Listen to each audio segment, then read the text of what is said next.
Shalom saudara, dalam proses belajar menurut penelitian dimulai dari pikiran sadar. Sudah lihat gambar ini, dari yang namanya cerebral cortex. Jadi di otak kita ada yang namanya disebut dengan pikiran sadar, yang disebut dengan cerebral cortex.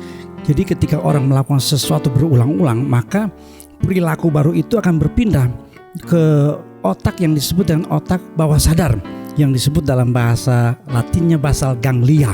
Jadi akibatnya perilaku baru itu dapat dilakukan tanpa kesulitan.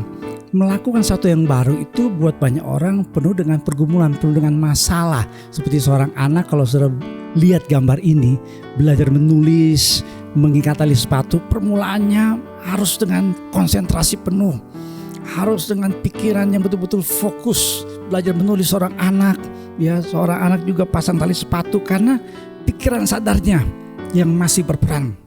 Dan ini harus dilakukan secara berulang-ulang sehingga akhirnya masuk ke alam bawah sadarnya. Itu yang disebut dengan basal ganglia.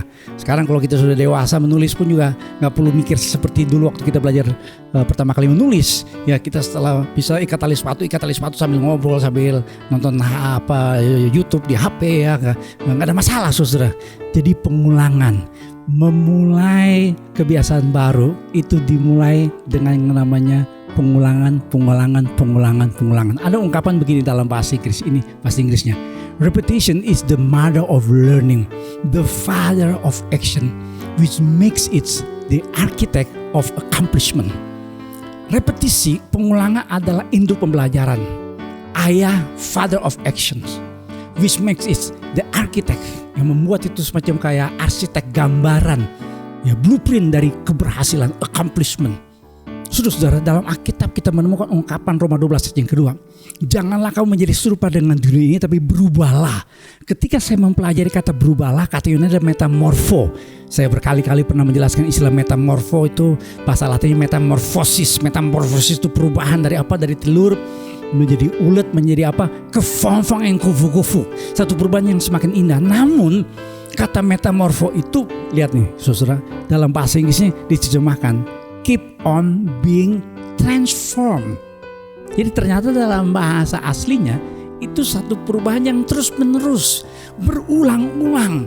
Kalau sudah mau dewasa dalam Kristus, saudara harus terus berulang-ulang baca Alkitab, berulang-ulang selalu berdoa, berkali-kali harus ikut ibadah. Saudara tidak bisa mau bertumbuh dalam Kristus, mau berubah menjadi orang yang lebih baik dalam Kristus, mengetahui kehendak Tuhan yang baik, berkenan yang sempurna, tetapi saudara cuma sekali-sekali berdoa, baca Alkitab juga sebulan sekali, ikut ibadah. Ya mungkin berkata, Pak, saya pengennya ikut ibadah langsung di gereja. Tapi orang yang ngomong begitu saya lihat kadang-kadang juga waktu dulu sebelum pandemik juga malas-malas ke gerejanya. Persoalannya saudara bukan soal ibadahnya online atau onsite, bukan ibadah di gedung gereja atau melalui media YouTube ini. Tapi persoalannya kadang-kadang saudara, kita mau gak berubah.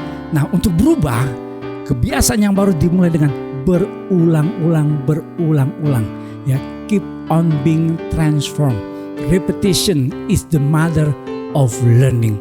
Pemerintah kita menyarankan kita masuk yang namanya adaptasi kebiasaan baru, dan itu jadi masalah karena ditemukan, ya, seperti pastor message yang sebelumnya saya sampaikan, ada banyak orang Indonesia tidak mengikuti protokol kesehatan sehingga angka penularan makin tinggi. Di gereja pun juga saya temukan demikian. Kami melakukan ibadah live streaming ketat. Ya, kami harus tegur beberapa orang yang pakai maskernya nggak jelas. Kami harus pakai namanya masker bedah.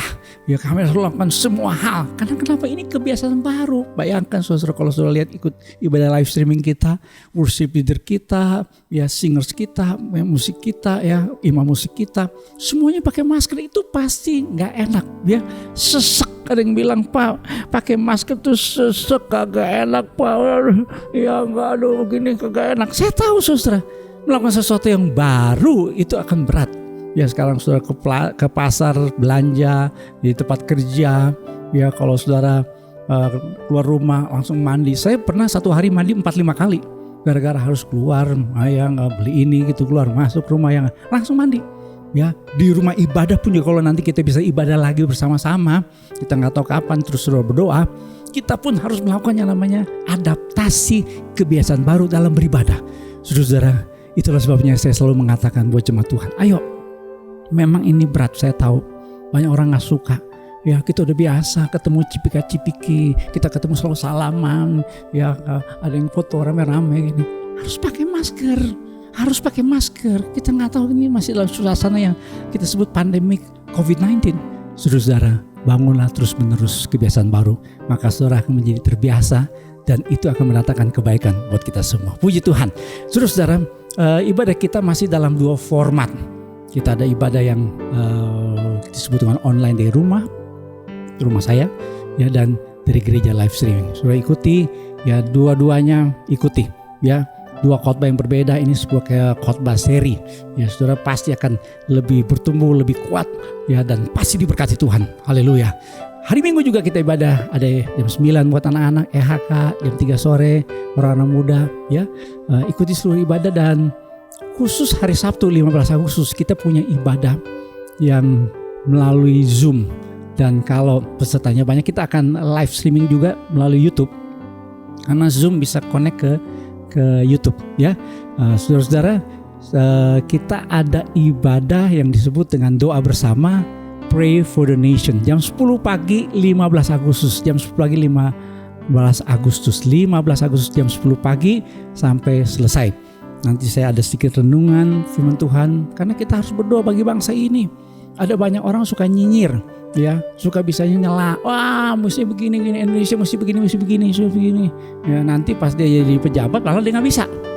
Ya, kita harus berdoa, doakan Indonesia, dan itu menjadi bagian dari kita sebagai warga negara. Kita percaya semua pemerintahan kita, semua ke bumi ini ada tangan Tuhan yang berdaulat, yang menetapkannya. Itulah sebabnya kita berdoa untuk Indonesia. 15 Agustus jam 10 pagi melalui Zoom. Nanti akan ada pengumuman khusus, saudara pasti sudah terima, ya, flyernya, dan juga ditayangkan di dalam channel YouTube GB Ebenezer Official. Saudara, biasanya kan 17 Agustus ada panjat pinang, karung, macam-macam acara lah. Tapi khusus untuk kali ini kita harus ikuti protokol kesehatan pemerintah. Ya, tetap harus jaga jarak, kita harus selalu cuci tangan, selalu pakai masker, supaya tangan Tuhan tetap memberkati kita. Tuhan memberkati. Shalom.